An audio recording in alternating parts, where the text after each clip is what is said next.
Bismillahirrahmanirrahim. Assalamualaikum warahmatullahi wabarakatuh. Perkenalkan, nama saya Raka Dwi Setiawan dari Prodi PGMI semester 4. Di sini saya akan memenuhi tugas UAS mata kuliah pembelajaran Al-Quran Hadis di MI atau SD yang diampu oleh Bapak dosen Miftah Farid MPD. Pada kesempatan kali ini, saya akan menyampaikan sebuah analisis mendalam mengenai permasalahan yang sering dihadapi siswa dalam pembelajaran Al-Quran Hadis di tingkat MI atau SD, sekaligus strategi pembelajaran yang diterapkan oleh guru agar proses pembelajaran menjadi lebih menyenangkan, konstekstual, dan bermakna. Yang pertama, permasalahan. Permasalahan dalam pembelajaran Al-Quran Hadis di tingkat Madrasah Ibtidaiyah atau SD merupakan bagian penting dalam membentuk karakter spiritual dan moral peserta didik sejak dini. Namun kenyataannya masih terdapat beberapa tantangan yang cukup umum terjadi di lapangan. Pertama, banyak siswa yang kesulitan membaca Al-Quran dengan benar, baik dari segi makhrajul huruf atau tajwidnya. Yang kedua, siswa seringkali tidak memahami arti dan makna dari ayat-ayat yang dipelajari. Hal ini bisa terjadi karena keterbatasan dalam penguasaan kosakata Arab atau karena metode pembelajaran yang terlalu tekstual dan minim pendekatan konstekstual. Yang ketiga, pembelajaran sering terasa kurang menyenangkan dan monoton.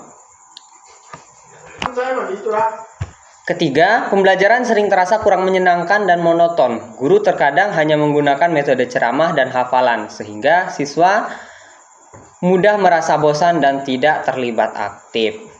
Yang keempat, keterbatasan media dan sumber belajar yang menarik juga menjadi faktor penghambat. Tidak semua sekolah memiliki akses terhadap alat bantu seperti video Islami, gambar ilustratif, atau aplikasi digital Al-Quran yang interaktif.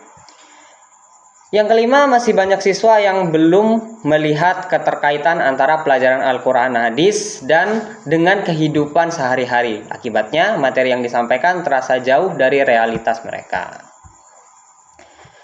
Nah, lalu untuk strategi pendekatan pembelajaran yang dapat diterapkan oleh guru. Untuk mengatasi permasalahan-permasalahan tersebut yang telah disampaikan tadi, guru perlu menerapkan strategi pembelajaran yang lebih variatif, kontekstual, dan menyenangkan. Berikut beberapa pendekatan yang bisa digunakan. Yang pertama, menggunakan pendekatan tematik integratif, yaitu mengaitkan pelajaran Al-Quran Hadis dengan mata pelajaran lain seperti bahasa Indonesia, IPS, atau PPKN. Misalnya saat mempelajari hadis tentang kejujuran, siswa juga bisa membuat cerita pendek atau bermain peran yang menggambarkan perilaku jujur. Selanjutnya, yang kedua, menerapkan metode pembelajaran aktif seperti diskusi kelompok, tanya jawab, dan kuis interaktif. Nah, dengan cara ini, siswa akan merasa lebih terlibat dan tidak hanya menjadi pendengar pasif. Lalu yang ketiga, menggunakan media pembelajaran visual dan audio. Misalnya, menyampaikan video animasi kisah-kisah Nabi yang diambil dari Al-Quran atau memainkan lagu-lagu Islami yang berkaitan dengan tema pelajaran hari itu. Hal ini sangat membantu siswa terutama yang memiliki gaya belajar visual dan auditori. Selanjutnya keempat, yaitu memberi pendekatan konstekstual. Dengan cara mengaitkan isi kandungan Al-Quran atau hadis dengan kehidupan nyata siswa.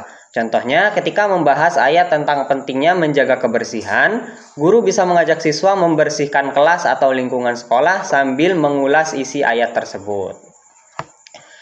Lalu yang kelima, membiasakan kegiatan tadabbur sederhana. Setelah membaca ayat Al-Quran, ajak siswa untuk merenungkan makna secara singkat dan aplikatif.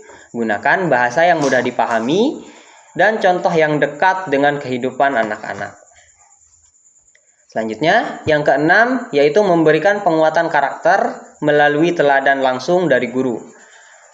Seorang guru Quran Hadis tidak hanya mengajarkan teks, tetapi juga harus menjadi contoh nyata dalam berperilaku dan tutur kata, karena anak-anak akan lebih mudah meniru daripada hanya mendengarkan. Lalu yang ketujuh, melibatkan orang tua dalam proses belajar. Guru bisa memberikan tugas rumah yang mendorong interaksi antara siswa dan orang tua, misalnya menghafal surat pendek bersama atau berdiskusi ringan tentang isi kandungan hadis.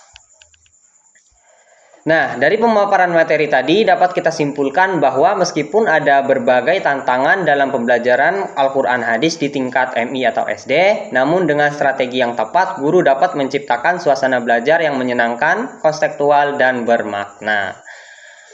Baiklah, mungkin itu saja yang dapat saya sampaikan dalam video kali ini. Saya akhiri, wabillahi taufiq wal hidayah. Wassalamualaikum warahmatullahi wabarakatuh.